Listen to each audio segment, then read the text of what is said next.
Hi, I'm Dr. Karen Vanderhoff, clinical psychologist at AIM Life Solutions, and this is the Prairie Farm Podcast. Are significant side effects. Now, we all know people who have benefited wildly from them too. So I'm not saying don't ever go on them. Go on them eyes wide open with informed consent. Understanding that if you start to get some weird thoughts, it could be the medication. So you need to be really wise. One of the things that has been super eye-opening to me, and here's my risk of getting myself yelled at, but just how many people are taking those medications. Right. I mean, wild. I've had friends who've been in the room with, 8 people, and they're the only one who isn't taking it. Yeah. And I've heard that story multiple times. Yep. And I guess what's the And we're talking about Prozac or basically Just antidepressants? Antidepressants can cause suicidal ideation. Anxiety medicines are really addictive. ADHD medicines are really just performance enhancers. So they all have their role, but they all have wild risks. I think the context of these have been they were antidepressants. Mm-hmm. Those are the most common that I've heard of, anecdotally. So antidepressants are going to be your Zoloft, your Prozac, your Lexapro, those kinds. Well, why? I mean, do you think if we went back to the year, let's go to a time when there was lots of depression around. Let's go to you were living in this general area in the 1850s. So, America is still developing as a country. Iowa's been a state for 5 years. If those medications were available then, would there be just as many people clamoring to take them? And then maybe let's fast forward to the 1920s, pre-Great Depression. Everything seems to be doing, pretty well in America. It's just after World War I, and there's some money flowing again. Same deal. Do you think, so if we took like different points when, during the pioneer days, there was a lot of hardship, people dying all the time, wars with Native Americans, all throughout the West, and other just life and death issues. Yeah. Would it seemingly we're in this modern time where we've eliminated a lot of those base level survival things, and yet so many people are taking these medications. Do you suspect that would be the case through time? So today is really no different than any time before, or do you think there is something different about now that has caused people to feel the need for those? What if I say both? So we've always wanted the easy way out. We just haven't always had it available to us, right? So before Prozac, it was alcohol or weed, or we've always sought newspaper. We've always sought ways to self-soothe instead of doing the hard work. At the same time, I would argue that we're a lot softer now than those generations you just mentioned. That the ease. What's made us softer? Is it just because we don't have to worry about our kids dying of appendicitis, or we don't have to, go through homeostasis because we have air conditioning we don't have to everywhere? worry about getting drafted into a global conflict, that kind of thing? I think you're onto something there. It's the saying, hard times make strong men, and strong men make easy times make soft men, right? Yeah. So the fact that we don't struggle, I mean, when we're having fights over what a man and a woman are, we don't have enough to fight about, right? Like, you go to Africa, you go to some of these war-torn countries, they're not fighting over these things. I'm not saying that to try to be disparaging to people who have gender struggles. I'm just saying, when you can walk into a grocery store and buy oranges anytime you want, as opposed to only when they're in season, or just getting any fruit ever because you don't have enough money to do it. Exactly. Like, that used to be Christmas gifts, right? And so peanuts, that was your one, right? Peanuts and oranges, and that was a big deal because that Nick was has sensitivities to both. I'm sure. I'm a sensitive guy. So the times have made us easy. Yeah, have done that to us. You can't measure. We're trying to, but I don't think you can measure until some long ways in the future exactly what our technologies are doing to us. We know they're affecting our brains in wild ways. We know the technologies of food. Like, we're not eating real food like we used to. We're eating processed food. Do you know Megan McKay? She started Peachtree once upon a time, and now she's really cool. She's doing a thing with food where they're trying to actually get food to be prescribed, which I feel like is really cool. Also, like the lowest of the low in society when like just general healthy food is prescribed by a doctor instead of just eating. But I think it's cool that she's doing it, and she sat down with us not long ago, and we talked about just like. In Joyven Wine Garden, she was the one who taught me, is like, look at the whole middle of the grocery store, garbage. You just got to stay around the edges, get back to your milk, and stay next to the meat, and then hit your veggies on the way out, and then get out of there. And people don't know how to cook anymore. Don't talk to me like that. That hurts my feelings. It's just, your entire life 100 years ago was your four walls, was having a safe, healthy home and putting food on the table. And your work was to do those two things. And now we don't spend very much energy on the four walls, on our transportation, our personal health and safety. I think a lot of people have this simmering awareness that what they do doesn't matter.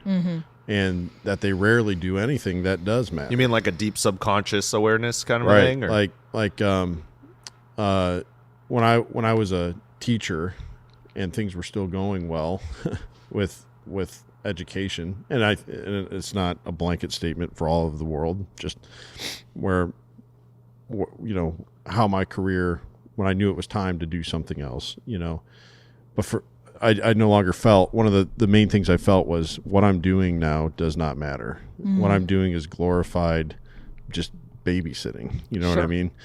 And before I hit that realization, teaching was never like a lot of fun. It's a ton of work. And I never thought, man, what I'm doing though doesn't matter. I always knew it did. Like I knew it was really important, and there was enough student response to see that it was making a difference in their lives, and so that it was still rewarding in that sense. But I know once I hit that point where I couldn't answer, does this even matter what I'm doing anymore? That was really hard on me. And I think that there's a lot of part of the fluff of what we've been able to generate because getting food is so easy, because having a heated home doesn't require splitting firewood, and water doesn't have to come from a hand pump or a well or something, that you're drawing a bucket from, or the creek even, I guess. Because we have so many of those nice comforts and commodities in our lives, people have jobs where they just feel like they're a cog in the machine that's making someone else very wealthy. And if they were all of a sudden weren't at their job anymore, they wouldn't be missed, that kind of thing, and quickly replaced. And I just wonder if that really feeds a lot of this. Yeah. I couldn't agree with you more. We've got a couple of issues. We've been talking a lot about the medical and food issue, right? And so to wrap up, like, this guy gets labs and they adjust his testosterone through food and diet, by the way, and exercising. He quits drinking pop, quits eating chips, starts exercising. Even though he works a lot, it's a little bit different to lift weights than to just run around on the farm, and everything shifted. All of a sudden he's not feeling depressed anymore. So the reality is there are things we can do besides just word vomit that can help us feel better, and that our physical and mental health are connected. My grandma died at 102. She was born in 1919. Wow. And when you asked her about the Great Depression, when you asked her about surviving the Spanish, COVID did not wig her out because she'd already survived a pandemic. Like, she could not have cared less. Wow. When you said, hey, what was it like? Oh, she was this just tough Norwegian farm wife, raised 9 kids. Oh, no, Grandma, we don't know. That's why we're asking. Like, they never complained, never. And it's because work had meaning. Now, I don't know if the work always had meaning, but the result of the work did. When you have 9 kids at home to feed, it doesn't matter what you do to bring in money. Right. The money has purpose no matter what you did. Right. Because of family. And so not only have some of our jobs disconnected from meaning, but more than that, our society has, I would argue, denigrated the family. Mm-hmm. And suddenly we've decided that having a healthy marriage and having kids is not that important and not that big of a deal. And so people are not doing it, or doing it much later, or just opting out for all kinds of reasons. And that is like the most meaningful thing. And so it doesn't matter if you're turning widgets at a factory and you hate it. If turning widgets at a factory puts food on the table for family that you love, yeah, that's a good point. Now it's got meaning and purpose. That's a good point, yeah. But when you don't have a wife who's cheering you on, when you don't have kids who are counting on your paycheck, at least doesn't feel like it, even the most purposeful job can lose its meaning. So you're exactly right. AIM Life Solutions launches on Monday, and our tagline is restoring identity, renewing purpose, because you're exactly right. People have lost a sense of who they are. Mm-hmm. And when you lose a sense of who you are, you lose a sense of meaning and purpose. Wow. Can we click on farmers? Because absolutely. right, farmers, love it. It's the, I heard it quoted, maybe Kent, you were saying that they are the number one job-related suicide in the United States or Midwest or if something not like number that. one, very high on the list. Yeah. And historically has been that way. Why are farmers depressed? It's well, I think You think it's the Mountain Dew? Could be. Could be. Here's not why. A sponsor. Fresco's the official sponsor. Here's where I don't have stats. I'm just going off gut. So yeah, for your listeners, I love agriculture, but I was always raised a town kid. But I was raised by we like the term city slicker. There you go. my city slicker town was all of 1,100 people, but I was still a townie. But my one mom, of the best jokes I ever heard was from a kid that I went to high school with, who we lived in a town of 600 people, and someone was like, "Nate, why don't you like country? Why do you always listen to rap?" And he's like, "Because I'm from the town of Sherrard." That's so great. That's hilarious. Urban dweller. Yeah, that's fantastic. Yeah, my mom was raised on a farm. My dad was raised on a farm. He would have loved to have been a farmer, but my Uncle Mike took over the farm. So he became a grain elevator manager, and so I was raised by truckers and farmers. And I'm so proud to be from Iowa, from an agricultural state where we truly, like the rest of the world doesn't understand the science and the decisions and the knowledge that goes into farming, no matter what you're farming, whether it's livestock, whether it's prairie, whether it's corn, it doesn't matter. The amount of know-how and the amount of wisdom, not just knowledge, the amount of wisdom it takes. These are multi-million-dollar operations with huge decisions being made all the time. So that factors into it. Part of it, I do think. So you're saying part of it is stress, like 100%. Okay. And I think more than a lot of industries, there's so much that's out of control in the agricultural sector. Very little is in control. Absolutely. For commodity farmers, corn and bean. And when you are making decisions that are in your control, you have to make those decisions trying to guess about a bunch of factors that aren't in your control. Right. So I watched my dad deal with that a lot. Running an elevator, he had to make decisions all the time. One harvest, he had so much grain on the ground. I don't think that man slept for 3 months. It was just sitting on the ground rotting, and he had no idea what to do with it. He's dealt with grain bins blowing up, and there's just things you can't control no matter how good you are. Yeah. So there's risk. There's tremendous amount of risk, both physically and then financially. And all the time he had farmers coming in, I think I'm going to do this. And he would kind of talk to them through, like, okay, what's the wise play here with your crops? So that's a piece of it. And here's the part that I've watched just as an observer that you guys can speak to much more, is you can't disconnect it from what's happening with our environment. And that's where you all are a needed voice in, hey, as much as I love our farmers and have always defended them and feel like there's this burden to care for the land God's given us, I think there's also some realization now that, hey, maybe what we're doing is not actually great. And there's some, where's my meaning and purpose? I thought I was doing the right thing, but maybe these Roundup Ready beans aren't the right thing. And maybe all this glyphosate going all over the place isn't the right thing. And maybe the fact that we're now, even just when you talk about commercial, about corn and soybeans, when I was in high school, a really big farm was 800 to 1,200 acres. Yeah. And now, what do you got to have? Yeah, you better 10? have at least that, now. I mean, the big farms are what, 5 to 10,000 acres? Oh, yeah. There's Yeah. 15, 20,000. We're in the phase of farming where 1,500 acres, they're looking at having to get out because, they went. And those were our big, rich farmers were 1,500 acres. Yeah. And so it's just changing so much that I gotta believe that's contributing to the mental health issues. Is changing, just like everything else is changing so fast in size, that it's changing in, okay, all this technology, just like everything, is it actually good? Okay, we've got all these pesticides, all these fertilizers, is it actually good? Should we actually be should we actually be farming corn and soybeans like we are? Should we? There's just so many. We all thought that we were doing the right thing. Are we? Yeah. Am I actually taking care of the ground like I thought I was, or I'm actually stripping it?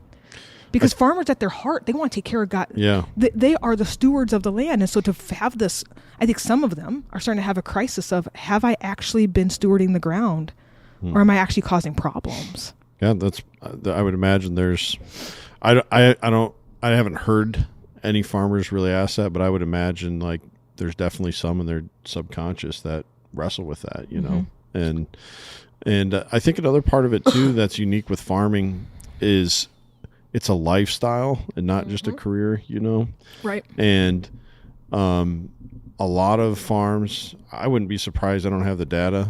I would assume most farms take out operating notes every year, especially for planting and for chemical fertilizer and chemical. And I think most farms, are able to cover those by the end of the term on that note. But just a couple wrong decisions. Right. That a couple year. wrong decisions for a couple years in a row. Yeah. On things you can't control. And you start looking at what are my options. Yep. And you start seeing that lifestyle that you and your identity is what's the collateral, for if the bank calls and calls on the notes, we got to sell land, maybe all of it, and I got to do something else for a career. I have to give up my lifestyle. Very, very visible. And it's a family farm. I lost the family farm. Yes, the tradition behind it, and it's very visible because people driving down the road see your work every day. Yep. And there's not a lot of jobs that are that people are that in tune. Not certainly not the only, but that in tune with, hey, we know what that guy does for a job, and we know that he's not doing it anymore. You don't know. I haven't even been doing it that many years, and I haven't even been in charge for a year. You don't know how many times I laid in bed and like, okay, the family farm is up to me. Which was not like, if people were betting on people in high school, no one would have bet that Nicolas what it was about it. Just that wasn't the dude. If my practice fails, I'm not going to get a lot of public scrutiny. If you fail at farming, in Iowa, everybody knows. Everybody knows. There's no anonymity. No, right? And one of the things that I can't believe I said that word correctly on the first try. It was wonderful. Well done. I was sweating a little I think we're going to end there today. Our schools need to do a better job of teaching about the farm crisis. Yeah. I'm really thankful. Like the 80s or now? Yeah, okay. The 80s. Because I feel like we're kind of on a cusp. Well, and we might be. Yeah. We might be. But we started this part of this conversation with suicide, and the suicide rates in the 80s were insane. Very high for farmers, And I did not know that. Oh, it was wild.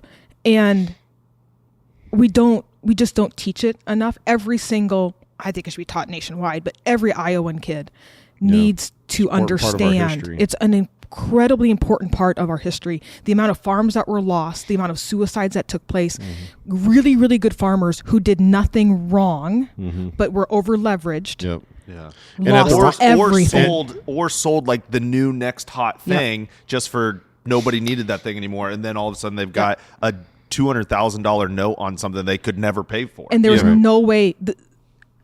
Look, suicide's never the answer, but when you start to look at what was happening, you can understand, because there was no way out. They could see they were going to lose the family farm, and the weight of that they could not handle. They couldn't handle that. Ooh, okay. I thank you for diving in it, because we've kind of alluded to some of the depression stuff that farmers deal with. So I really appreciate you taking a stab at it. And I want to. Their lifestyle does stink, though. By the way, so that's part of it. Their lifestyle. That totally stinks. Most of them. You mean in terms of like their diet? And yeah. Okay. I love how you just like the. Okay, I want to get into that. I'm going to give you a choice. You can snap your finger and fix one of these 4 things. You can fix the environment. In the Midwest, we're going to kind of hang out in the culture that we know. You can fix seclusion that's going on right now, the seclusion crisis. You can fix diet. By seclusion, you don't mean necessarily like isolation. Isolation, yeah. Like choosing to not go out with your friends, type of thing, right?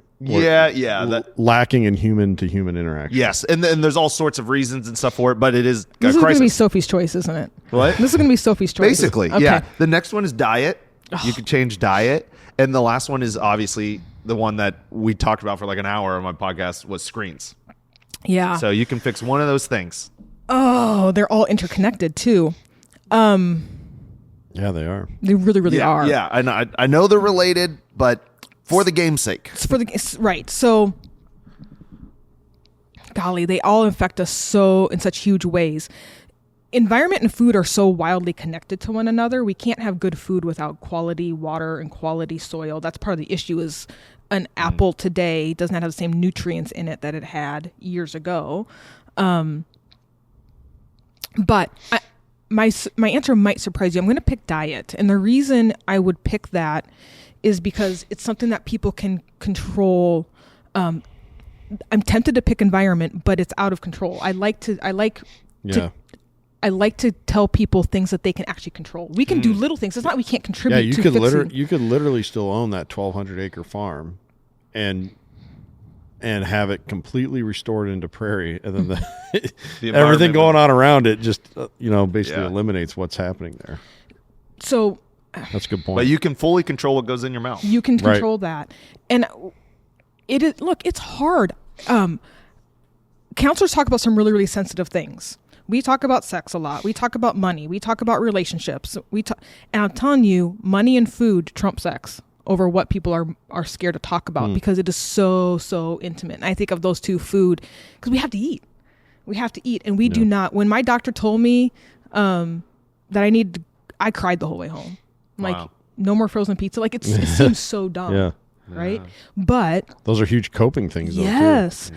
Yeah. And why would I feel my feelings when I can hit Chick-fil-A on the way in my home? worst days of teaching, I at least knew I could go home and have ice cream.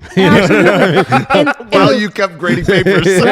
Right. And, I hate what I'm doing, but I don't hate what I'm eating. That's exactly right. And it wouldn't be a conversation with me if we didn't go a little bit conspiratorial, but I don't think this is that controversial, actually. The food industry is there to make money, and so there are additives that make it addictive. We want more. Yeah. Lay's potato chips saying, dare you to eat just one is not just clever marketing. Man, I've tried so many times. Right? Have you really been like, I'm just going to eat one today? Really? Just to prove? Have you ever done it? Yeah, I have. Okay. I was about to be like, what? It's not just willpower. Like, they really do have, and you can look up the ingredients. They are addictive. Yeah. And so... one thing, even if you have tons of willpower, sometimes if I'm doing like a fast or no carbs or something, I'll literally like be on the phone and I'll pop something in my mouth. It's like deep in my subconscious. Yes. And so it is the one thing, though, even though it's difficult, we have control over if we have a really important, strong why, and if we focus really hard on what I can instead of on what I can't. And so if I focus really hard on, I can eat any organic veggies and fruits I want. And I can have goodness, thank God we live in Iowa. I know a lot of your listeners maybe don't, but like, we have access to so much. Saturday, I'm going to pick up 5 whole pasture raised like chickens. Oh, nice. Like we can get them just like that from so many people who are raising, you can watch where the cow was grazing, what they were eating. We have this luxury here. And wow, you have a different side of perspective of that, because most people we have on the pod would actually say the other way around, but they're comparing it to the 1930s and you're comparing it to Arizona. Right. Or if you're living in New York City, right? And so I lived in LA for 4 years, and like the grocery store was sad to me. Like it was so expensive. And I was like, this meat stinks. Like it's terrible. Really? So we have quality available to us.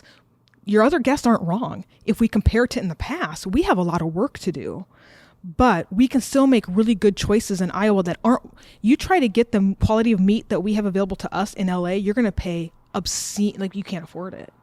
We actually, it's not that big of a difference in price to get really good quality food and make, what should we be more willing to, even if it is expensive, right? Pay for than what literally goes into our body and helps us replenish ourselves. We will be that thing here soon, so we should pay to have a good one of it, whatever it is. We get one body, and so I'm sure being a counselor, being a therapist, it might be surprising I didn't pick screens, or I didn't pick loneliness is a huge issue. I really thought you were going to pick screens. I really did. I know. And it affects our brains hugely, but so does our gut. And I'm realizing more and more that a lot of the mental health issues are actually because of our poor diet. And if we get our, when I was going through my own health issues with my gut, I experienced brain fog for the first time. I had clients who'd always complained about brain fog, and I was like, okay, so they're having a hard time concentrating. My goodness. I could not, my best friend's son was graduating from high school. I've helped raise this boy since he was 2 years old. I could not remember his name one day. Wow. So the gut-brain connection is so much stronger than we want to admit. Was your diet getting worse, or had it the accumulative poor decisions, even if there were just some poor decisions and some good decisions, had they built up over time? It had been building up over time. What it ended up, it ended up, thank God, it ended up being gallbladder. So it ended up not being like a life and death situation, but we didn't know that in the midst of it.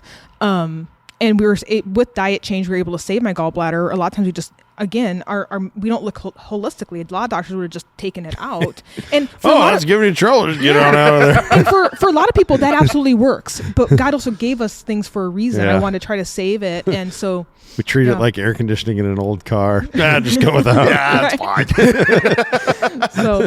So it takes, and that's the other thing people don't like about when I say, hey, we got to change your diet, is that's not immediate.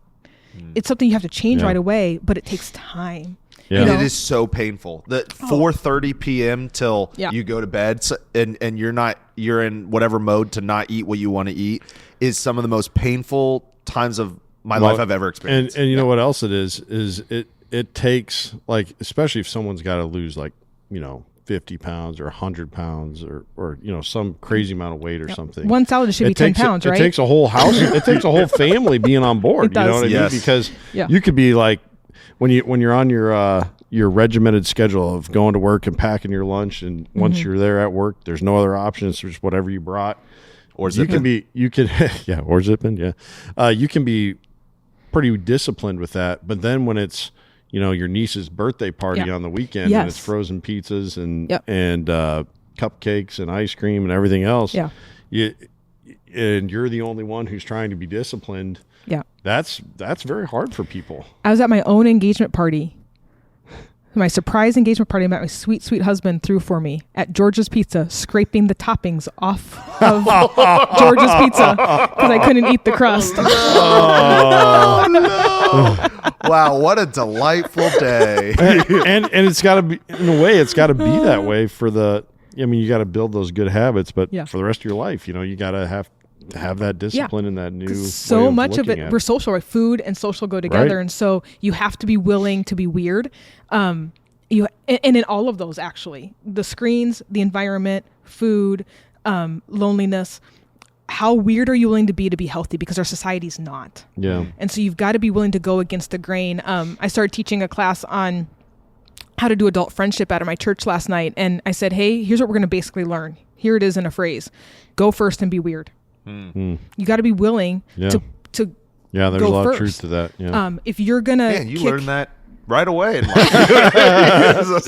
I did that yesterday to pay it off. That's true. That is true. Okay, I gotta tell this story. So we were in the area of another company that does seed, and we were in another state, and I was like, with no intention of being there. No, really. Yeah, we were doing another podcast, and I was like, man, that's a cool place. Like, I'd love to drive by. And Ken was like, why are we driving 25 minutes one way just to drive by? Let's go in. And I was like, no, that's so weird. And he said, no, let's just do it. And I was just planning to shake hands. Yeah, and we went in, and the manager there was so amazing. We had a great conversation. We were able to chat, and we left, and I said, Ken, you were right. Yep. Like, and Ken is the ultimate, like, just get in front of them. People mostly want to get along, and he does a great job. People like networking, It's but like you said, you got to be willing to go out on the limb first. Yeah. And same with our screens. If we want to have a healthy relationship with our phone, we got to do things differently than most people do them. You told me a crazy story about another counselor, and she has like a rule before you can even meet with her or something. I can't remember. I want to meet this person. So I read this in a book. So I can't say that I know this firsthand. This child psychiatrist. So psychiatrists are the med providers. If you want to be her patient, you have to do a 6-week screen fast before she will prescribe you medication. And by screens, it means everything in the whole family. So little screens, computers, tablets, television. She insists on a 6-week screen fast before she will prescribe medication. And for clients who do that, the book reported that only 30% of her patients still required medication after a 6-week screen fast. I know that's just anecdotal and not like fully researched, but the idea that 70% of our mental health issues that we take symptom medication for would just be gone if we didn't have screens. Now, part of the reason I picked food, one of my things I'm most passionate about is helping little ones who people suspect have ADHD. So I do a lot of ADHD assessments for children and for adults. We have a lot of people who come in for adult assessments. And there was actually a study in Europe done, and there's 400 patients in the study. Half of them, they all had ADHD. Half were put on a whole food diet.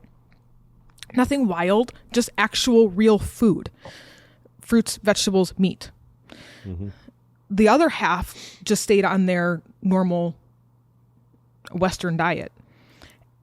At the end of the study, 70% of the children who were on the whole food diet no longer needed their Ritalin. Wow. So it makes a huge difference. Yeah. And if you compound both the screens and the food, 30% of 30% is less than 10%. So you're at 8-point-something% of people actually need medication. Right. And that's a lot of extrapolation from anecdotal. But that would actually be an appropriate number, right? Like, well, I don't know. Yeah. That would be much more appropriate than every kid who wiggles being put on Ritalin. Yeah. So I wanted to ask you about this, like Adderall. Yeah.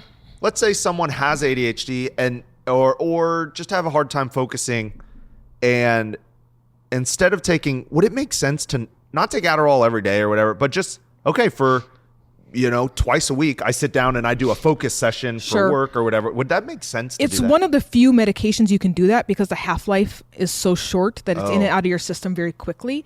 Where a lot of the medications you have to build up and then you have to wean off of them. It's a stimulant. And so it's in and out of your body quickly. So you actually can do that.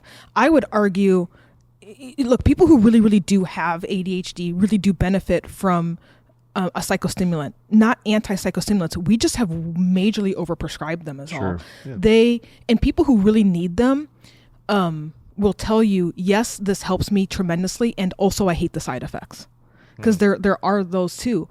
They're performance enhancing. So even if somebody who does not have ADHD took them, they would feel more productive. Yeah. That's why they're often traded on the black market on college campuses. And that's why they're so strictly controlled. If you lose your script, if you lose your bottle of pills, you're going to have a hard time getting it refilled because it's very controlled. My argument is not necessarily against medication. I get accused of that, and probably fairly. It's more for informed consent, and let's look at the other options, use it as a last resort, because I mentioned the guy who had labs. There's no lab that I can run to see how much Prozac you need. There's no lab I can run to see how. So I love testing, but my testing is not as precise as an X-ray. It's not really an MRI. So I just get nervous about the way we're kind of willy-nilly handing these medications out without good science to make sure that it's actually what's needed. What would be your checklist if you could convince your client to do whatever practice you have? What checklist would you go through before you prescribe anything? The first thing I would do is I would eliminate sugar and dyes and preservatives in a diet. So not even as extreme as going, I think keto is really, really brain healthy. I'm not a medical doctor though, so please don't take that as an advice. Check with your doctor before you go on a keto diet. But a Mediterranean diet is, I think, pretty universally agreed upon as one of the healthiest diets. The best, And so I would say, even if we're not going to go Mediterranean diet, like let's at least eliminate dyes, preservatives, and added sugars. And let's do that for a good couple of months and see what happens. From there, let's really get a handle on our screen time. Let's get outside even if it's cold. Let's get some fresh air. Let's get some movement. So we're going to get a cleaned up diet. We're going to start to detox the brain from the effects of blue light and screens. We're going to start to move a lot more. That should affect and improve sleep. So we're going to start to move through these things that we actually do have some control. The world makes us think we don't. Lifestyle makes us think, well, we're just too busy. We've got to run through the drive-through. No, you don't. You don't have to. You've backed yourself in the corner thinking you have to. So now I do work with some families where it's like, I don't know how to do this. And one of them is my dear friend. She has a bunch of teenagers in her house and then a little guy who's in first grade, and he's got ADHD, and she was trying to clean up his diet. The darn teenagers kept bringing their own Doritos into the house, and she was just like beside herself. And I said, hey, your teenagers are going to be out of the house in a year. Like, let's try some Adderall. Let's get him stabilized. And in a year, there's grace, right? We're all just doing the best we can. But if we could do it ideally, let's eliminate dyes, preservatives, and sugars, probably in that order because it's the easier way to go. Let's get off screens and get outside moving, which should improve our sleep. And we can start to supplement and give the brain what is probably lacking. Magnesium, omega-3s, vitamin D, zinc are just all really simple things. And then you can start to get a little bit weirder, like ashwagandha and rhodiola. We can start to try some of these supplements that should give the brain what it needs. And if all of that fails, then we can start to look at something. Interesting. So if, like, I was told once that dopamine addiction looks a lot like ADHD. Oh, yeah. Totally. Is there, besides pulling people off of these things, are there any indicators as to which is which? Yeah, that's where. So I'm running through the tests that I do when I test somebody for ADHD, and I'm thinking of a lot of my blue collar guys. A lot of my farmers will come in and thinking they have it, and lots of them are sleep deprived, and a lot of them are stressed, and a lot of them are anxious, and so that masks it too. And I wouldn't say that there's necessarily a test right now. Now, if you want to spend $5,000 out of pocket, you can get some data. Insurance won't pay for it, which is maddening. But there are brain scans that can tell us what's going on in someone's brain. That will help us discern better. Is this anxiety? Is this ADHD? Is this dopamine? Because we can see what parts of the brain are overactive when we do a proper brain scan. Dr. Amen is who I trust to do those. He's got clinics around the country. His website and the social medias are awesome. I don't get paid to say that, but she could. So if Dr. Amen, if you're around and you want to pay. Now, I am part of his coaching network, so I do have that bias. But I chose to learn about his methods because he's really good at what he does. And at some point, I'm going to go get my brain scanned just to see where it's at. So I think it's an investment. It's obviously an investment, but it's if I were having brain problems and ADHD, that's where I would go. I would save up the money and I would go get my brain scanned to see exactly what should happen. The tests that I offer that are covered by insurance, it's just not an exact science. I'm going to collect a lot of data by asking questions, and you're going to take questionnaires, and we're going to talk. And what you're paying for more than anything is my 20 years of experience in my gut of, okay, what's going on here for this person, and how much screen use do they have, and how sedentary are they, and what's their diet like, and how much stress do they have. And, depending on your career choice, ADHD is not always a problem. I I'm willing to bet there's a lot of ADHD farmers and that it actually helps them. Yeah. I often wondered that too, just They're from creative. a base natural selection aspect of humans through the millennia, it evidently was a good enough trait to last that natural pruning that happens, and it creates great entrepreneurs. Yeah, it does. It really does. Somehow it was a favorable skill to have, and so, I think it's probably important to look at it that way too. Now, here's the one thing that it could be that I've talked to people about that we haven't talked about here is I had a really cool dude, a friend of mine. We were sitting down, we were talking, and he said, really successful by the worldly means of success, and just a nice, good human, said, I'm always really busy. I'm not convinced I'm not running from something. Sure. Does that ever rear its head as ADHD? Because I do that. I'm running towards things, but also at the same time, I'm running away from some things. Yeah. And I find that when the conversation gets vulnerable, I have to have incredible self-control to not just change the subject. Like my wife and I will be driving and she'll be trying to talk about something hard. I'll be like, wow, isn't it like, and it's not that I'm maliciously doing it. My subconscious brain will literally be like, look at that house. Isn't that the coolest house you've ever seen? And it's like, it's fine, but it's like desperate to get away. Well, we have an issue in my field with diagnostics in general. So a lot of people probably don't understand how the diagnostic manual came to be. What happened is a whole bunch of people gathered in a room in Washington and started to posture for their research. And so I kid you not, when you look up the diagnostic criteria for depression, for example, which all of us have been depressed at some time. So yes, it's a diagnosis. We all know people who they have gone through depression, but we've all also been depressed. So when is it depression and when is it a problem in living that we're going through a hard spot? Well, here's how they decided diagnostically, you have to have 5 of 9 symptoms for 2 weeks. Okay, well, where did that come from? Kid you not, 4 felt like too few and 6 felt like too many. So that's how precise these diagnoses are. So do I believe depression's real? Yes. Do I think it's probably overdiagnosed? Yes.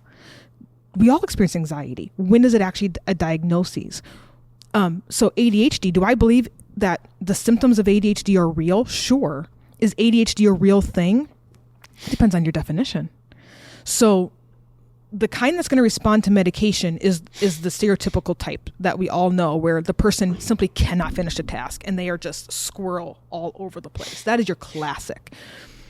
But are there people who actually have anxiety and look ADHD? Sure. People who have OCD and it looks like ADHD? Sure.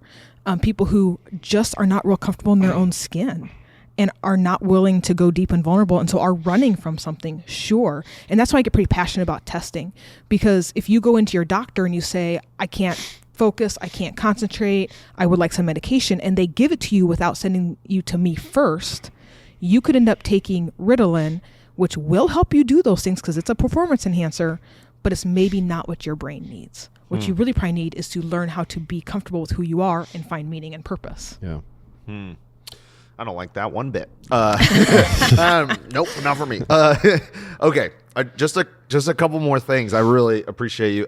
For everyone listening, I've known Dr. Karen for a couple of years. A couple of years now, and I know people that have seen Dr. Karen. I did not invite a random person with the title doctor in front of it because I thought it'd be cool for the Prairie Farm podcast. Because I have firsthand seen the fruit of her work. She is very good at what she does. That's kind of you to say. Thank you. And I am privileged, and I would argue that I get to see the best male counselor in the area.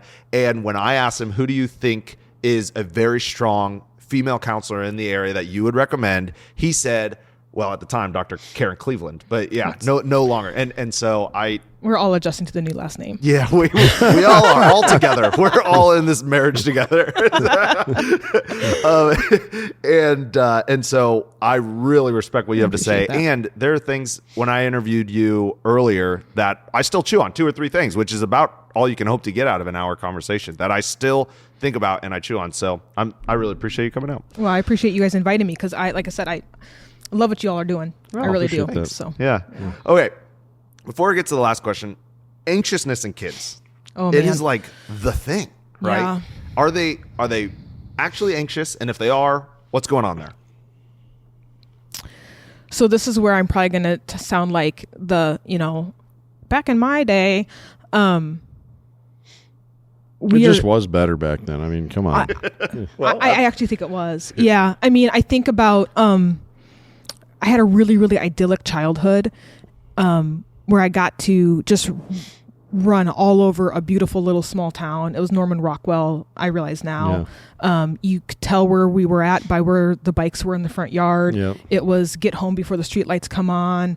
Mom and dad had no idea where we were, but they also did because everybody knew everything. And we were allowed to get dirty and have skin knees and broken bones. And there's actually research that the amount of broken bones have decreased dramatically. That sounds like great things. I would argue it's not. That our kids are not climbing trees and on jungle. They're not being allowed to do dangerous things safely. That's a phrase that I heard Jordan Peterson use, and he's exactly right.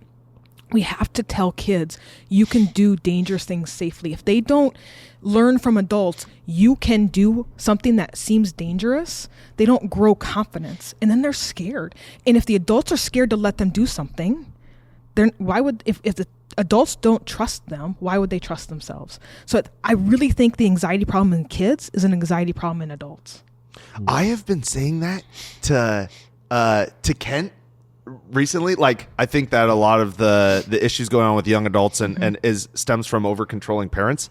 And I didn't get that from her. I'm virtue signaling. Yeah, I don't know if this is virtue signaling, but it's some kind of way. Me bragging. I'm like astounded with myself here.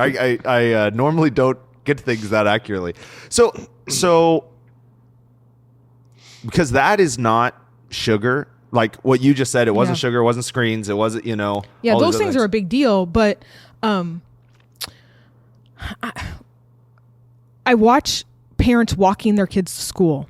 What a beautiful picture, right? Oh, well, how great that dad took time to walk their kid to school in the morning. Why can't the kid walk themselves? I'll never forget, I learned later, when I was always a really anxious kid. Turns out my mom has more anxiety than I thought, and my dad has way more anxiety than I thought, but I never knew that. They did a really, really good job of hiding that from me. My first day of kindergarten, my mom walked me to the front door, put on my backpack, and said, "All right, I'll see you after school," and shoved me out the door. Now, we had practiced. I was in a small town. It was 2 blocks and then across the school playground. There were other neighborhood kids walking to school. But I would have preferred if she walked with me. But she said, "No, you can do it. You can almost see the school go." When I lived in the country for a little bit, I rode the bus by myself. Mom didn't take me into school. You think your mom really wrestled with that? Because you were saying that she dealt with. I thought when my friends started to send their kids to kindergarten, I was so confused by why they were crying, because I was like, my mom just kind of kicked me out the door. And I said that to my mom's best friend, and she goes, "That's not true at all." She goes, "She shut the door and she called me bowling." And I had no idea. That's appropriate. Yeah. I had no idea how hard as far as I knew as a 6-year-old, my mom thought I was perfectly capable of walking myself to and from school. And if mom thought I could do it, I guess I can do it, even though I was scared. Wow. You know Jonathan Eldridge, Wild at Heart? Yeah. Man, he has a whole chapter on that. And he says it typically is very painful for moms. Yep. As I think he cited like 9 to 14. There's like a gradual letting go. So how do you sit across a 12-year-old? You realize, their parents are very controlling. Yeah. And then how do you have a conversation with their parents? I don't know that I'm great at it. It's really hard. That's fair. It's really hard. A lot of times I've got to work with the client in front of me, the child, to say, okay, and start to not replace the parent. That's not at all what counselors try to do, but to at least start to point out evidence of like, hey, here's some things in your life that you're doing well. And then I do want parents to come alongside and be open to how do I need to maybe approach things differently. Now, what's really hard is when parents say, but it's a dangerous world. It's a dangerous world. The statistics would say it is no more dangerous than it was in the 80s. We just are aware of it more. The statistics of kidnappings and murders, they've actually gone down. I love it when parents are like, well, I need Life 360 because I need to know where they're at and they need to have their phone. You know, schools have gone away from phones and parents have a bigger issue with it than the kids. Well, what if there's a school shooting? Your child having a cell phone is not going to help you in the midst of a school shooting. It just won't. The airways are going to get all jammed up. It's going to cause more problems. It will not help. Is the fear real? Yeah. We can't stop bad things from happening. We can prepare them to be wise about what to do when bad things do happen. I love it when the parents are like, well, what if they get in a car accident? What if their tire goes flat? I usually say, I hope you would teach them to do the same thing my parents taught me in, you know, what to do in the 90s when we didn't have cell phones. Like, hopefully they know how to change a tire. And no one will ever listen to us again if I say too much here. I'm real popular for that opinion, by the way. I get it. It's hard. I'm incredibly empathic for parents who are afraid that something's going to happen to their kid. We do live in a crazy world. I try to remind them that we're inundated with it because of social media and that those things happened in the past too. And we can't make decisions because of what might happen. We've got to empower kids. We're not raising 15-year-olds. We're hopefully raising really strong 25 and 35-year-olds. So we've got to parent for the long haul, not the right now. Okay. That was awesome. I have nothing to wrap it up except I want one last question before we go. Earlier you said like all the farming, Nicholas. All the farming. Well, you shouldn't go to counseling is just not for your whole life, and any counselor that tells you that is probably farming you for money. And when do you go to counseling? That's a great question. I do have a few clients that have been with me for a really, really long time, because their wounds and their healing. Our wounds are deep and their healing is slow. So I'm not saying if you've been in counseling for 5, 10, 15 years, there's no shame in that. That's okay. Some people need that.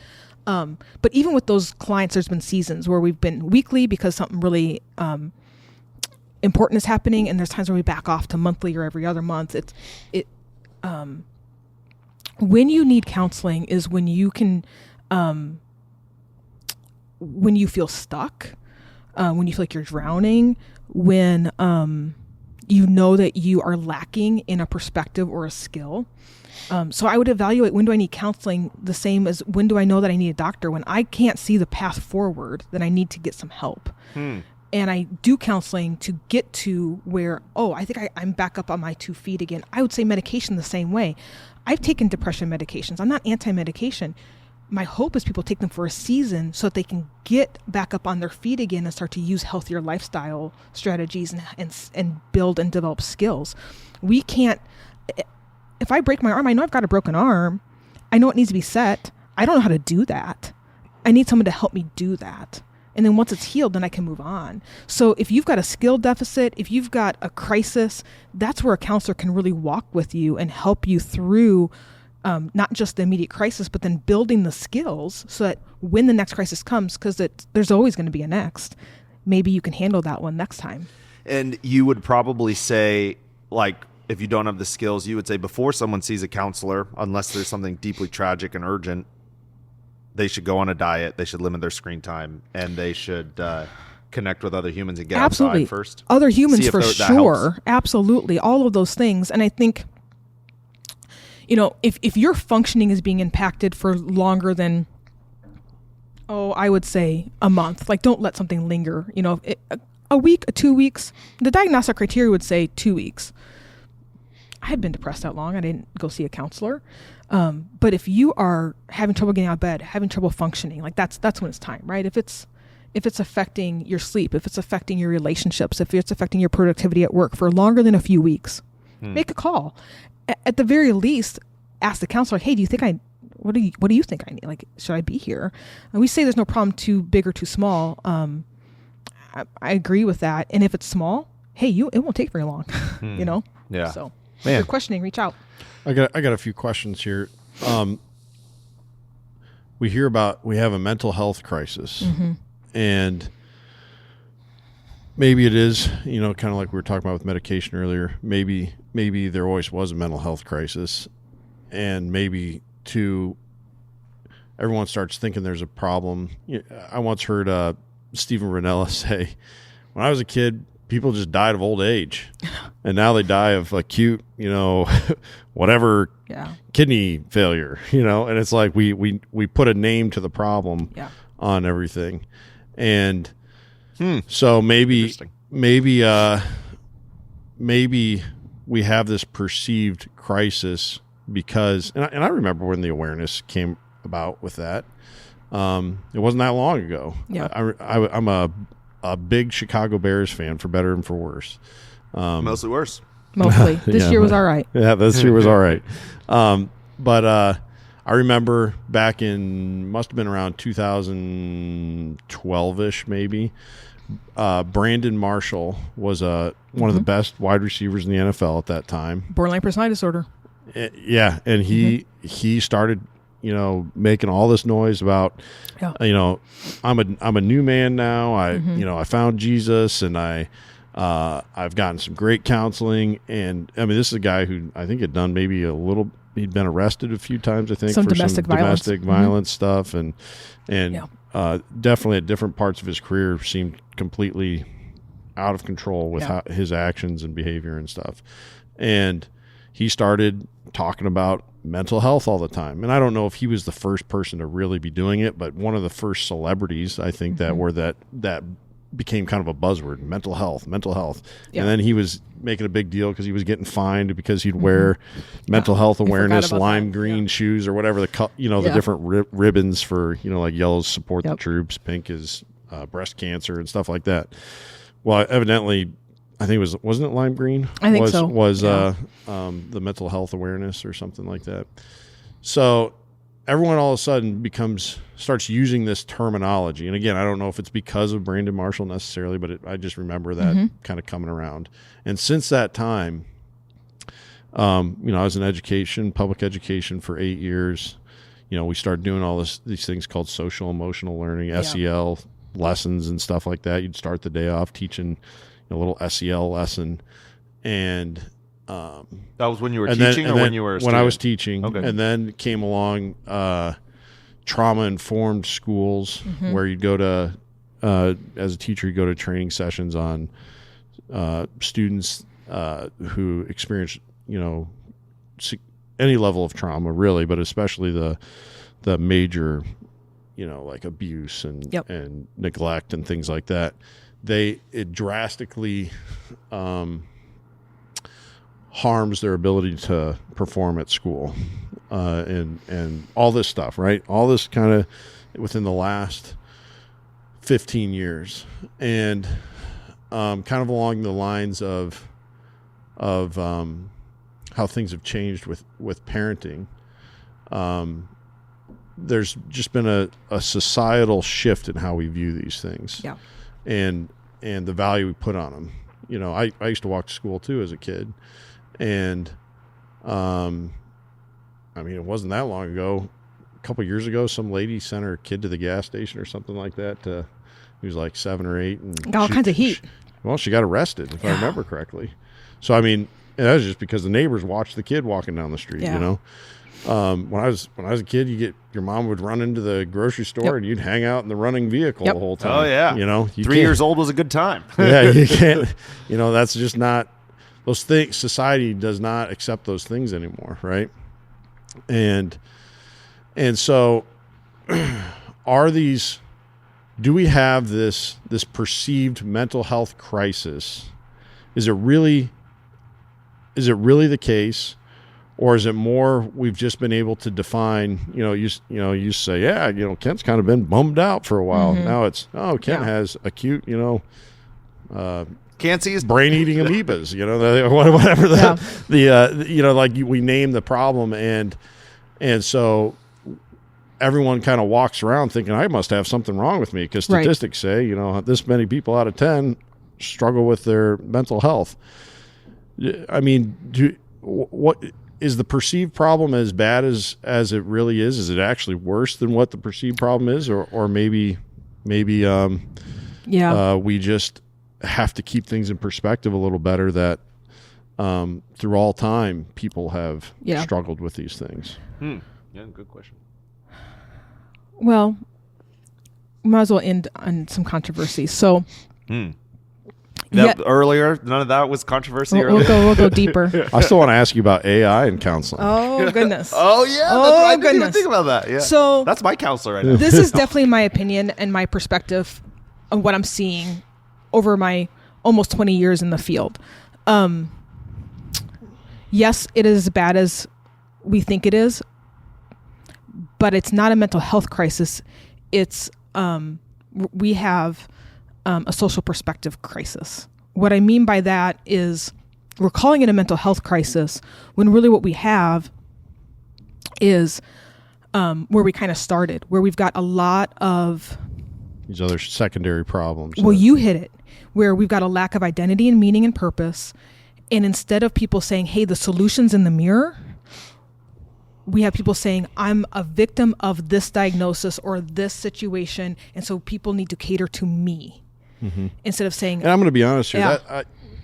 When Nick was talking to me, I'm going to kind of throw you under the bus here a little bit. Yeah, please do. When Nick was talking to me like, hey, everybody needs to go to counseling, and I still don't know how I feel about that. I've never gone to 1 second of counseling in my life, and I probably should, right?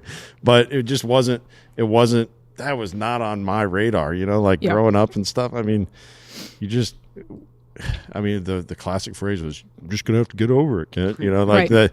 And I don't think that's the answer. I don't think that people just need to get over it. Like that. That's a calloused. Right.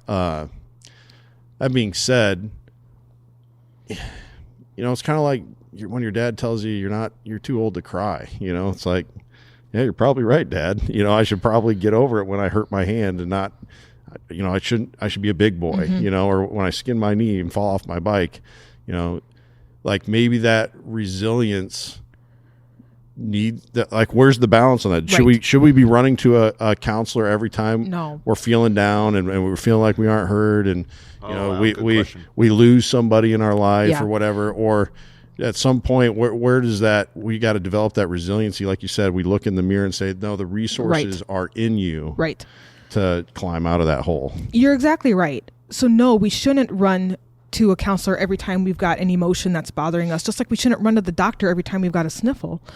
Not everybody needs counseling. Everybody needs wise counsel. And that looks different for everybody.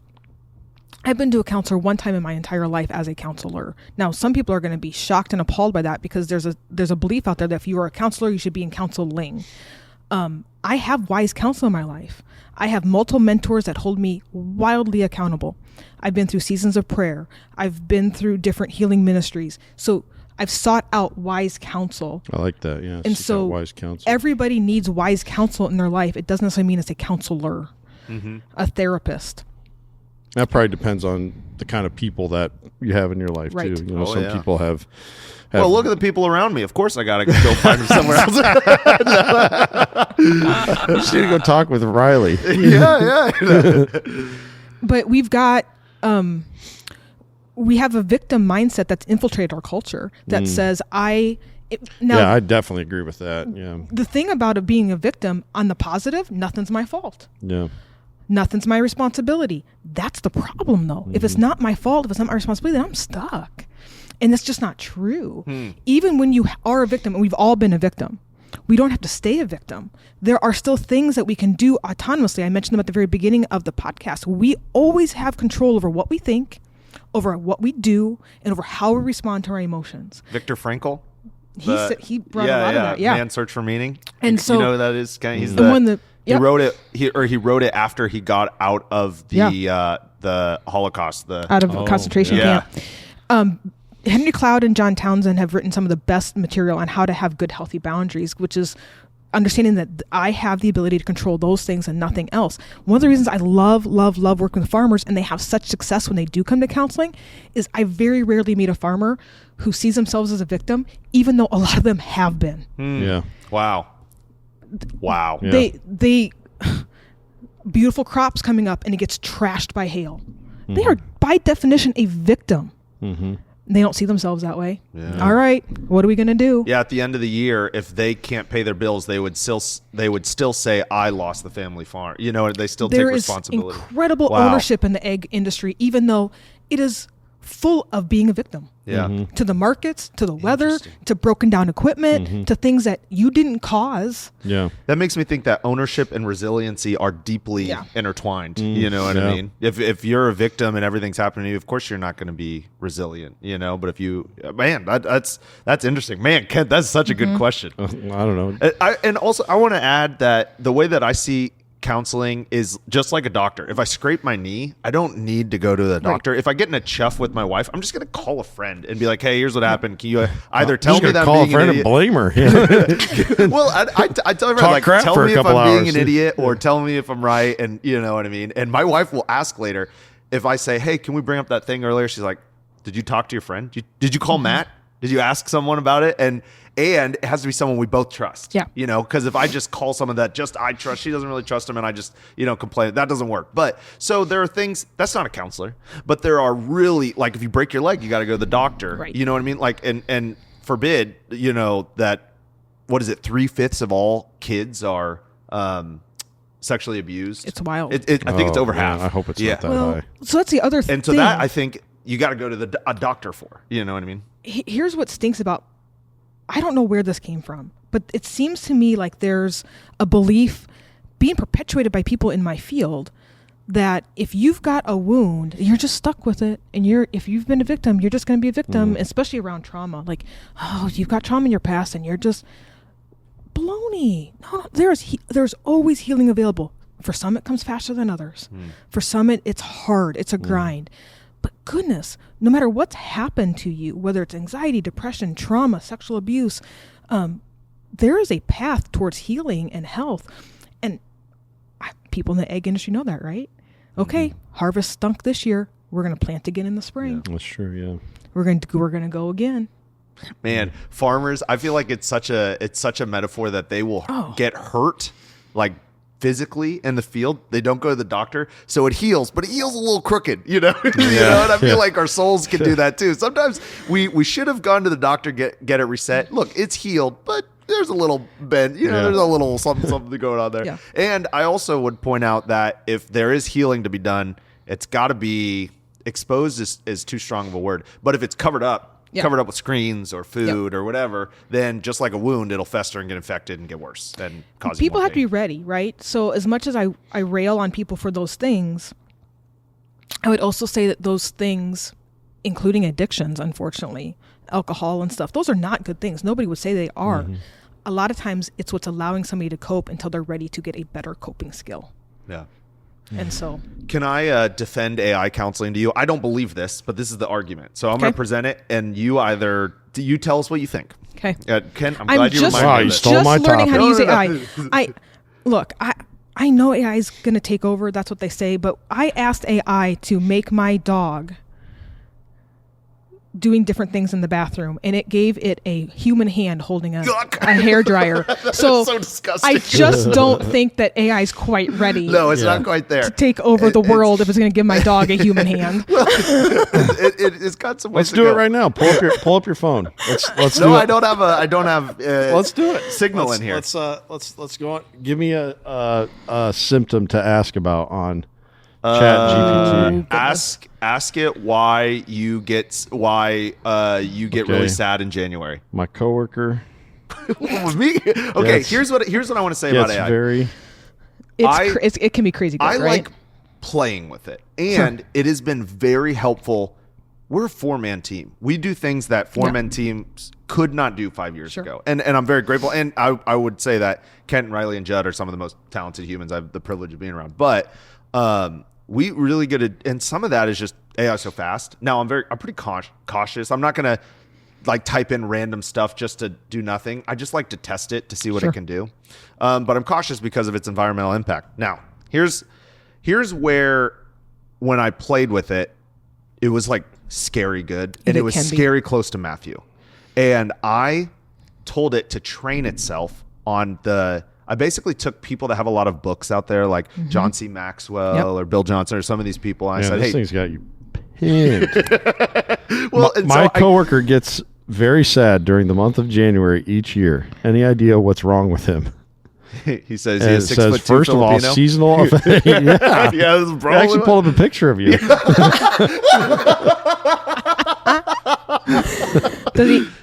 What do you think of these, Karen? So it says 1, seasonal affective disorder. Is that a real thing? It is. Yeah. Sad. So during winter months, especially January, people can experience red light and vitamin D will fix it.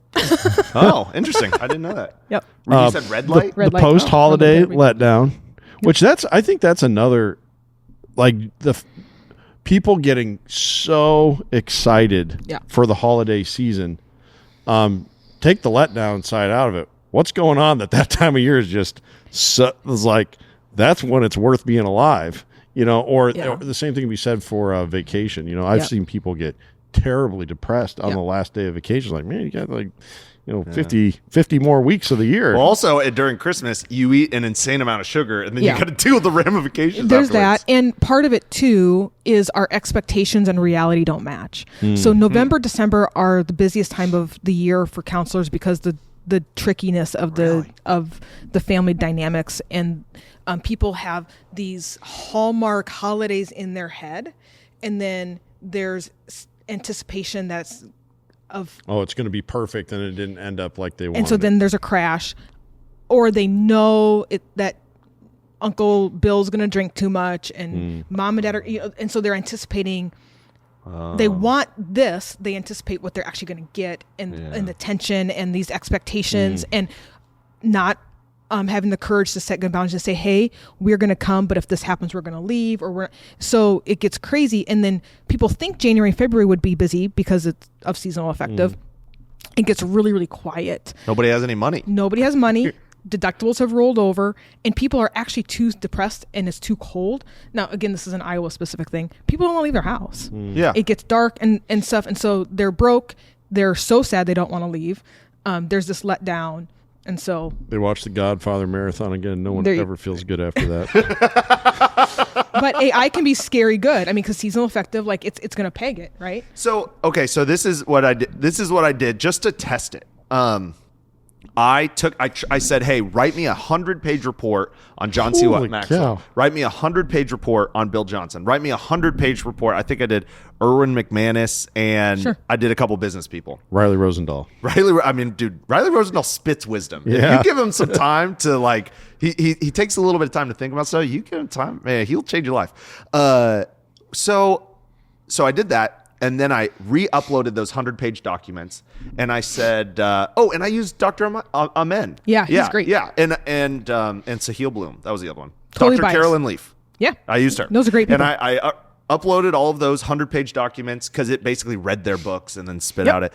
And then I said, pretend to be these people. And then I spent 45 minutes writing out everything about my life. I wrote all my relationships in, like my wife was on there, Kent was on there, my family, everything I could think of, my relationship with them, what my past was like. I uploaded the testing my mom had done on me when I was in high school. I uploaded my personality test, all this stuff. And I said, these are my long-term goals and short-term goals in life. Where will I come up short? And then and then we talked about vulnerability. I really struggle with vulnerability in these areas. How do I do this? And it wasn't like, Nicolas, I really appreciate you talking. It was like, oh my goodness, this is very concerning. You probably have dopamine addiction. You need to get in front of a counselor, right? I mean, it roasted me. And then I think I remember you talking about this now. And then it shook me for like 3 days. And then I brought it up to Matthew, who's my counselor, who is a very good counselor. He's great. And he was like, I can affirm Matthew's great. He was like, yo, this is good. Yeah. And so that's the argument. So he thought it was accurate. He thought it was pretty accurate. And which was demoralizing to me. Like, wow, all this stuff. Even about the But think about how much work you did to get there. Yeah, and that's the argument for AI. You will never convince me it'll be there because human connection is so valuable. Invaluable. Right. So but what's your thought on it? No, so think about all the inputs you had in order to get the excellent output. Mm-hmm. You'd already had psychological reports from people that you fed it. You had, AIM Life Solutions, you had authenticity, you had insight and you're being very mindful about what you are plugging into it. Somebody who does not have those three things to plug into AI. Why am I sad right is now? not going to be able to get an accurate output. Interesting. Right? So that's the first thing. Secondly is what you said. As good as AI is and will, for a lot of people, be able to give them what they would get from me in a way that's satisfactory. Someone who's just got some adjustment disorders, needs some good self-helpy things. I don't do self-help. We do skill building and increasing insight and getting really authentic and vulnerable. Those things require human connection. And so if what you're looking for is if you can put in the really, really good inputs that you've already done with human connection, then great, but it doesn't replace the human connection. If you're just kind of feeling down and you need some inspiration, it's going to be great at that. But if you don't have the insight, AI is not going to be able to build it because it's only going to give you what you put in to it. Yeah, that is and that basically is the technology of AI. The more context you give it, the better it comes back. That's why that's literally what the first paper that AI is founded on. That's what it says. That's the whole point. More context. I did not think about that. Yeah, how much you put into it to be able to get out of it. But Benjamin Franklin, he was another one. And so I'll have questions like, I have all these things to do this week based on what you know about my strengths. What would you guess is like, how much of it can I actually get done and how would I schedule it? And I don't actually do this every week for it to build out my life. I just want to see how good it is at it. Now, the scary part is we're on a road of dependency with AI, just like we are with our cell phones. And that's scary, but yeah. And you got to take the good with the bad, right? So, people used to apologize. They still do sometimes, like, oh, well, I've Googled this and I maybe shouldn't have. And I really got pretty all the medical doctors went through that with WebMD, right? Oh man, and it actually used to be really, really kind of annoying, but now even just regular Google has gotten so much better. Oh, interesting, right? Wow. That I'll tell clients, hey, I don't have time to research this. You do. Like, this is your health. Like, so here's where I think. I've alluded to my health problem. I wanted to treat it as naturally as I could. So I did all kinds of research on what supplements might help and what diet changes might help. And I was really, really doing a pretty good job. Pretty good. When I finally saw a practitioner, that's what they told me. Hey, your research, you got really close. But here's actually what you need. Wow. And so I think AI is going to get real close. But you need the person who's got the actual expertise to sort through the fluff and say, well, here's what you actually need. Do you think... Is that fair? Yeah, that's a great answer. You're 20 years into your career. You've got another 20 to 30 to go. I imagine that you'll spend the latter half of your career mentoring the next generation. But will there be a next generation, or in 10 years, will AI be good enough where you can do telehealth thinking you're talking to a person and then not even be real? Time will tell, right? It's going to be interesting to see what happens. AI is already, if you want it to, writing our notes for us. You can have the computer listen. Oh, yeah. And it will write the notes for you. Yeah. I'm so old school, I still write my own. Wow. But I don't blame... But you'd get less screen time. But I don't blame clinicians. Part of it is I don't have the patience to train it, because you still have to train it. Yeah. So you still have to go through and fix and and I don't have the patience. Any tech company that's selling something to medical doctors or doctors of any sort, they ain't gonna be. It's not a $20 a month subscription. No, and I know what I know and I'm good at what I do, and so I'm still that handwriting person. Yeah, and the truth is... But the younger clinicians are loving it, and I love that for them. Yeah. Because why not use a technology? My time is not well spent writing notes. So if AI can do it, great. Yeah. Right? So. Yeah, man. So we're in the last couple days of January of 2026. So it's a great time right now to talk about this. Not Nick's seasonal depression, but I think I do get it, but I literally just cope and power through I don't think you get it. I've never vitamin D and fresh air. In October you used to get it every October. Every year. Yeah. Well, it was because I was by myself putting all those mixes together and I was miserable. Yeah. And then Riley came along and he saved my life. Yeah, Think that's about right. it. Since Riley's been here, I have not had that. Right. Crazy. And I warned him of it too. Riley? But Oh yeah. But as we wrap up, if there's one bit of advice that you could give to Nicolas and me and all of our listeners, just, kind of general, good, mental, emotional consideration as we enter into 2026. Yeah. What's one thing that if you could get all of us to do to help ourselves have a better year than we've had in the past? What's one thing we could one action item we could all do? Yeah. We could take home. I hope this isn't too ambiguous. What I've really felt myself called to, and I think I'm seeing a lack of, is intentionality. So forget resolutions, forget goals and habits in the traditional way. I think my challenge to your listeners would be live intentionally. So what that might look like is, okay, what am I unhappy with? What do I actually want my life to look like in 5 years? Not in a goal way, but like, who do I want to become? It's that meaning and purpose piece. And then reverse engineer that. What intentional steps can I take towards that? Mm-hmm. So if you're spending a lot of windshield time, how am I intentionally going to spend that instead of just driving? You guys did that with your story about dropping by another, like, I don't know, we're going to go in. Let's be intentional about this. And that intentionality sounds easy. It's a lot harder than it seems to wake up in the morning and say, it's what you're doing with AI, actually. It's like, okay, how do I be intentional today? So if you're a person of faith, it's waking up and saying, God, order my steps today. Yeah. Help me be intentional today. Life's going to throw a curveball at me. I can't plan every minute. I need to be able to pivot and be distractible because life's distracting. But even in distractions, even in diversions, help me be intentional with my words, with my actions, with how I want to live life. So I'm becoming the person that I want to become. I like that a lot.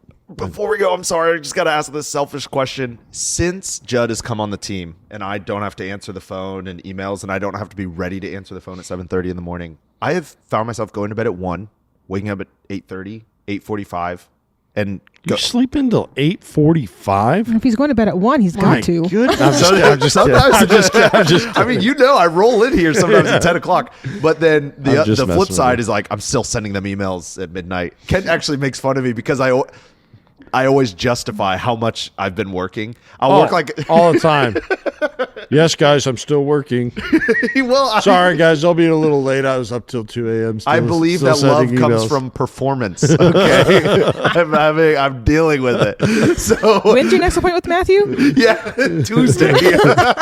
Next Tuesday. I mean, he'll do it like literally the day after we make fun of him for it. Yeah, like he still has to do it. I gotta let people know that I'm lovable. That's what it is. Maybe bring that up next time. Yeah, I do. But trust me, we've been working on it. So, is there a general rule of when it is good to go to bed and when to wake up, or is it real? Because there's an app right now that's making millions of dollars. What Ben Franklin say? Early to bed or early to rise makes a man healthy, wealthy, and wise. Yeah, that dude was regimented to the hour every day. He was incredible. That's why he invented and did so many things. Incredible man. If you guys haven't studied Benjamin Franklin, you need to. He's an incredible man. Research would say that women need more sleep than men. We're all struggle with our sleep in this world. These need to be off an hour before bed, so I'm sure you're probably not doing that if you're sending emails. Does the computer count? Can I turn my phone off? No screens an hour before bed. I don't follow it either because it's wildly difficult in our culture.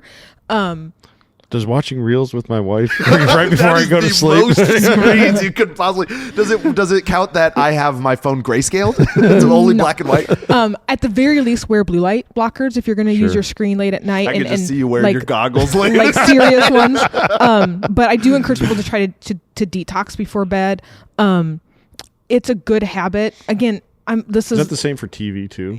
So I'm a total hypocrite on this one. We've got a TV in our bedroom. Our phones are in our bedroom. My husband the other day was like, do you think we should get some grounding sheets? He had grounding sheets before we got married. I unknowingly got rid of them because I got new sheets at my bridal shower. So I got rid of his. You just threw the other ones out. They were you were like, they were a little, they look like bachelor sheets. I thought we needed new sheets. I didn't know. And I was like, I think before we do grounding sheets, we actually get our technology out of our bedroom. There's, Yeah. So we have a sleep issue in our culture because we have a busyness issue and we've got a brain issue. And so is there a set time? Everybody has their own rhythm.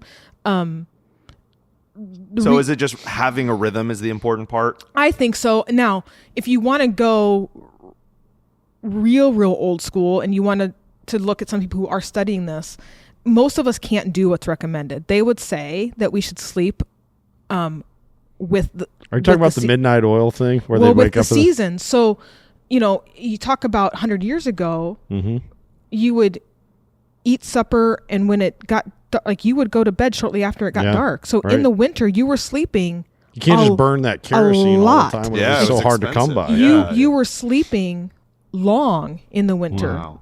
And then in the summer, you weren't. Our bodies were adjusting. Yeah. Well, there was so much work to do. They had longer days, but not only that, kids weren't in school, so they could be at home to work. That's why we have summers off. And our bodies adjusted to that. And so... Interesting. So there are people who are in the more holistic space who are saying, yeah, you should go to bed and wake up with the sun. And most of us, just because of jobs, can't do that. I'm a big proponent of that. I don't do that at all, but I think it's a good thing to do. I do think we should try to have rhythms and routines that signal to our body it's time to go to bed. Yeah. So even on the weekends, if you can keep it pretty similar, that's like helpful. Conditionally teaching your body to... And that we should have routines that, like, I do the same thing before bed every night, so that we do it for our kids, most of us, right? Yeah. And it helps. When we had our first kid, we didn't really do that much. And then, I don't know, I think my wife just laid down the law eventually. She's like, no, we need to get on a routine. And man, since we did that, and we're not like perfect, it's not like within a minute, but I'd say within a half hour, 45 minutes, every night is pretty well the same bedtime for the kids. And it does make a big difference. Well, and if they know, even if it gets kind of wired in their bodies, right? I get my pajamas on, I brush my teeth, I go to the bathroom, we read a book. Like, if there's a set routine, their body signals it's time to wind down and go to sleep. And then we let go of that as adults, and we really should probably have a routine. Similar thing. Dude, we're all just big babies. We're all just big babies. We think we've outgrown all that stuff, and we just haven't. We just haven't. Man, Dr. Vanderhoff. Very close. Vanderhoff. I'm so sorry. It's all right. Thank you. Thanks for inviting me. I had so much fun. Man, so I've been listening to y'all's podcast. It's super fun. Oh, good. Thanks. You. Yeah, we really appreciate it. Actually, the last time we had a mental health specialist on, we had very straight down the line mixed reviews. Like, didn't care for that at all. And then other people like texting in like, that was one of the greatest podcasts I've ever, just straight down the line. So some people care. I some appreciate the risk, y'all.